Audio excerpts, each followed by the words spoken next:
Ladies and gentlemen, welcome to another edition of Up Close. My guest today is a very impressive and well-decorated athlete who specializes in the hammer throw, the discus throw, and the shot put.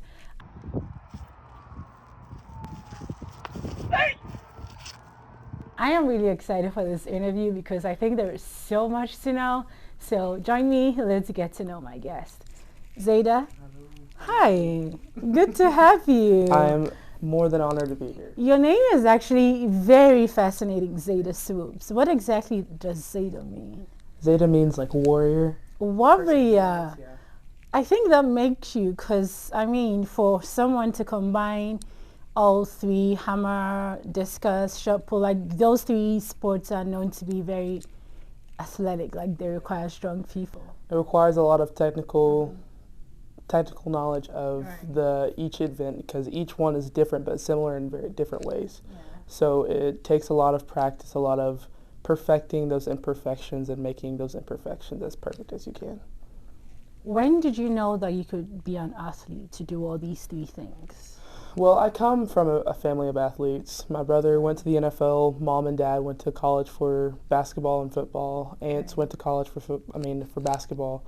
Had a cousin. She went to WNBA, Zada Swoopes. Wow. She was one of the best WNBA players known. Oh, Cheryl is your family. Mm-hmm. That's that impressive. That is my family. So it's kind of in my blood. Right. And once I truly knew, like, oh, track is my thing, it was probably making that decision between track and basketball my freshman year, because I came here on a dual scholarship. Yeah. And so after that first year, I was like, I need to decide which one I need to solely focus on, because, you know, as you get older, the body just won't allow you to do certain things. Exactly. And so I was just like, you know what, I'm going to stick with track, because I feel like that's my home. I feel like that's my second home away from anything else. And so ever since I made that decision, I feel like it's one of the best decisions I've ever made. And I think WT would agree that was the best decision you've ever made, because you keep winning trophies back to back to back to back for them. So let's go back a little bit. How was your childhood like? I would say for me, in my point of view, it was kind of hard, because, you know, I have my older brother and then I have my younger brother, and I just feel like I was always fighting for attention between the two. And so it was just, for me, at that young age, it was really hard for me to find my identity. And through school and through track and through other sports that I played, I feel like that's the way that I found my identity. And that's kind of like how I feel that my childhood. It wasn't bad. It wasn't like a bad childhood. I would say it was pretty good. You know, parents gave me what I needed: food, roof over my head, love. You know. And that's all we need, right? Exactly. Mommy, I want this, and she gets it for you. That should be all the fun part. Right. So let's start with your season in WT, right? So in 2018 indoor, you started with the Lady Buffs for the basketball, and at the same time you competed in the shot put, which you won. Yeah. Right. Yes. So how did you try? How hard was it for you to make the decision that basketball, I love you, but I'm gonna go with track? That decision was something that took me a minute to really think about, because, you know, those are two of my favorite sports that I've been playing ever since I was a kid, especially with basketball. I've been with basketball more than I've been with track. But I really sat down and I was like, I separated the two, and I wrote down the pros and the cons. And I was like, there's more pros for track than there is for basketball. So I just kind of went with my heart, my gut on it, and got me where I am today. How supportive would you say your family has been of? My family's been right behind me. They've been right behind me ever since I've started. You know, I always talk to both my mom and my dad on separate days or on the same day, just about some of the things that have gone on in practice, and they always remind me to keep my head up when I feel like I'm just having a bad time and I feel like I can't get anything. They're like, you know, just trust the process. It's still early. The season hasn't even started yet. So they've always been my number one supporters. So for this season, right, you have been National Athlete of the Week so many times. You have been National Athlete of the Year for the Lone Star Conference and the United States Track and Field and Cross Country Coaches Association, right? And you have broken records uncountable times, more than I can count. I don't even know if even you can keep up with all the meet records you've broken, all the laurels you've won, being All-American, being recognized everywhere. How are you able to contain all of that popularity, all of that weight on your shoulder? Because I know when you do one thing and you excel at it, everybody's waiting to see what is she going to do next, and you know that you have to be up and doing. How are you able to keep all of that together? Just me being who I am, and I don't really, I guess I'm the type of person, I don't really see that as like, oh, I gotta maintain this standard. I keep myself grounded, and I remind myself of the basic things like, okay, I need to do this, this, and this to get to the points. I have goals to achieve my large goal. And so by me focusing mainly on my goals, I don't really focus on the outside perspective, like, oh, she needs to do this, she needs to do, no, I just focus on what I need to do as an athlete and as a person to achieve and conquer those goals. Yeah, so I like the fact that you said you work on your short-term goals, and those all together come together to culminate into the big picture. So everybody just sees, yay, she broke a record, she won this, she's a national champion. Right. But behind the scenes, what would you say you go through? What would you say it takes to get Zada to do all those things that she does? Behind the scene, I would say it takes a lot of commitment, a lot of time, and a lot of patience, because to get to the level that I'm at, it takes a whole lot of patience and a whole lot of working on the things that you don't want to work on a certain days. And, you know, some days I come in, I'm just like, oh, man, I'm back at it again. But then I have to remind myself, like, hey, I'm here for a reason. This is what I love to do. And I just have to remind myself that this is more that I love than more that I have to. You know, it's more of something that I desire to do.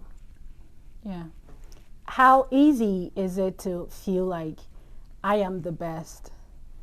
Because being the best comes with its own perks, right? So how are you able to say I'm the best but not be complacent? Because it looks like meet after meet, championship after championship, nationals after nationals, you keep going.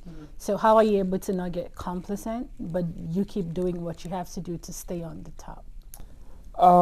Just kind of like something my coach said, there's always something that you can fix. So with each track meet, each practice, I always think about the things that I can fix. And I know to not get complacent, because if I get complacent, I get stuck in one spot. And it's just like I tell some of my teammates, I'm like, you can't be happy with where you are right now. You have to keep pushing through and getting to levels that you didn't think you could get to. And that's just kind of my thing. I push myself to limitations that I didn't think I could get to. And that's what I say would make me a great thrower. What would you say all this has done for you? I would say this has made me a stronger person overall. It has I've shown myself that I can do a lot more than what I think I can do. And if I could say this for anybody, is that you can do a lot more than what you think you can do. You always have so much more inside of you than what you think you can do. Don't focus on so much what's happening physicality, more as so the opportunity that you're having presented in front of you. And just take it as most as you can. Right. So for all athletes, right, there's one stage that they all want to reach, the Olympics. And I know that a couple of months ago, you qualified for the USA Olympic trials. Why didn't you show? I decided not to go this summer because I just really wanted to focus on me. I wanted to take time for myself and work on my mental health, because that's one thing that I really struggled with last year was my mental health. And so all this summer I just worked, really started to tune myself up and just develop that mentality that I want to have for life in general. So I felt like I really needed that this summer. I'm proud that you put yourself first, because sometimes you don't put yourself first, and at the end of the day, you get there, but you're not able to do your possible best like you'd want to. If Zada is not throwing discus or hammer or shot put, what's Zada doing? I'm usually either playing my game or just at home doing homework, relaxing, pretty much watching YouTube, watching TV. Nothing really too extravagant. If you were not an athlete, what would you be? I'd just be a student.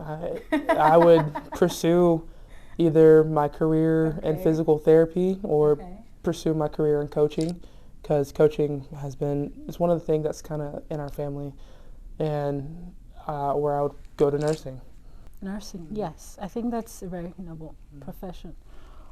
What would you say has been that point in your career you feel like, this is too hard, I can't do this anymore? What's that one moment you can always remember?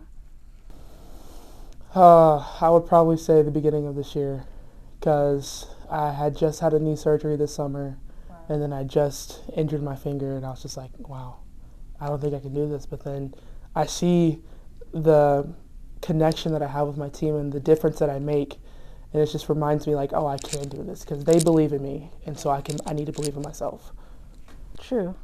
Yeah, because, I mean, if you don't believe in yourself, you don't give us any reason to believe in you. So what will be the best part of your career? A day where even in your sleep, you remember and you give the broadest smile of your life, like the best moment of your career so far? I would say it would be last year at Outdoor Nationals when I won both discus and shot put, and I broke the national D2 record for it. I feel like that was one of my favorite moments of my career.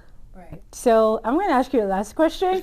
It may be really hard, but I am curious to know, among discus, shot put, the hammer, if you were to choose one, just one. I know it's hard, but I really want to know. If you're asked to choose just one, like, okay, Zada, your body can take all three, so you'd have to just do one. What would that one be? I'd probably say discus. I was right. I figured.